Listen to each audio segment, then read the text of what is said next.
Chapitre 15. Les retrouvailles. En entendant ces paroles, Colby cessa de sourire et répondit sérieusement. « Je suis déjà en train de chercher une solution à ce problème. » Roxane fronça les sourcils en le regardant, attendant sa prochaine phrase.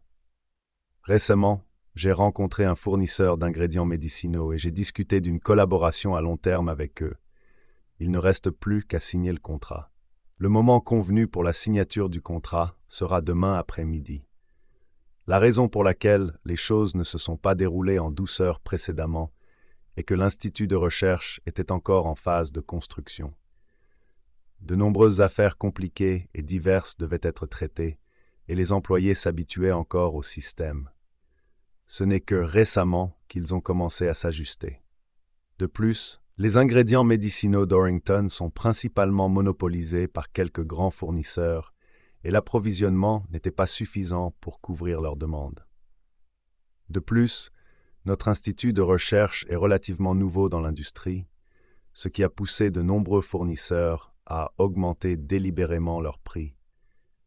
Cela nous a pris beaucoup de temps pour négocier un prix plus bas. C'est pourquoi les choses ont été retardées jusqu'à présent. Colby lui fit un bref résumé de ce qui s'était passé. Bien que cela puisse sembler simple, il n'était qu'un chercheur.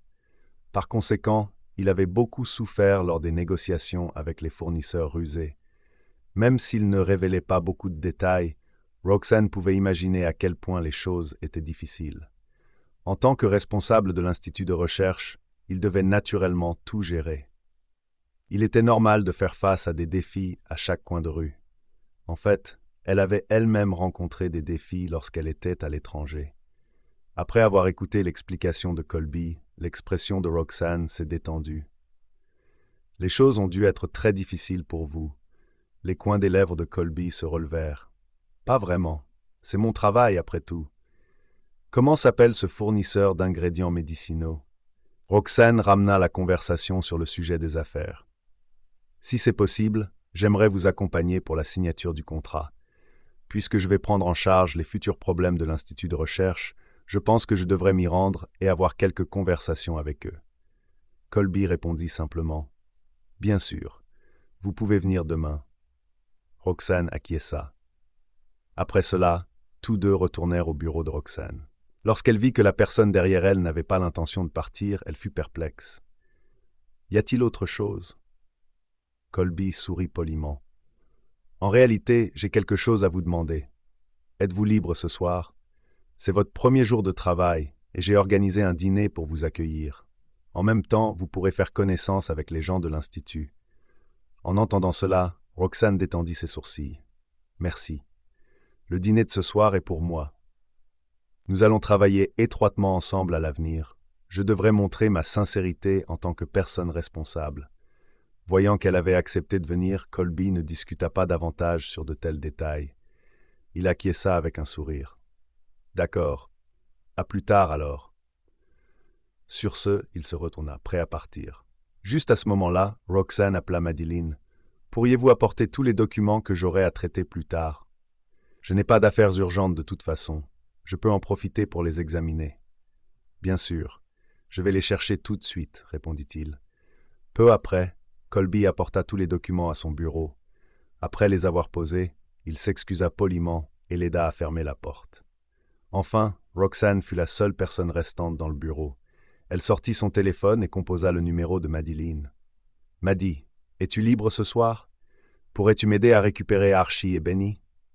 J'ai quelque chose à faire ce soir, et je risque de rentrer tard. » Madeleine ne posa pas plus de questions et lui répondit brièvement.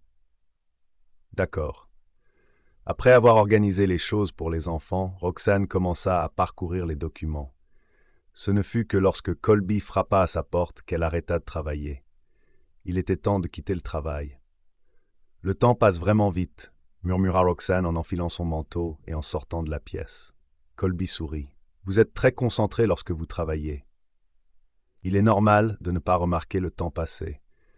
Tous deux continuèrent à discuter en chemin. Après être sortis de l'Institut de recherche, ils montèrent dans la voiture de Colby et se dirigèrent directement vers le restaurant. Au bout de 10 minutes environ, Colby lui fit signe de regarder devant. « C'est là, Roxane. leva les yeux et repéra un bâtiment au look vintage, avec des sculptures exquises à l'extérieur. De plus, il était situé devant une rivière, ce qui lui donnait un charme particulier. Le restaurant s'appelait The Waterfront.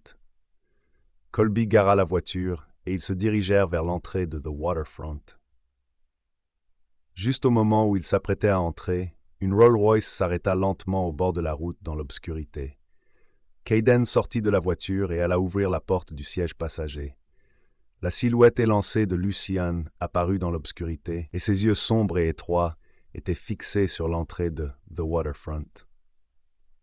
Quand il était dans la voiture plus tôt, il avait clairement vu une silhouette qui ressemblait à celle de Roxane.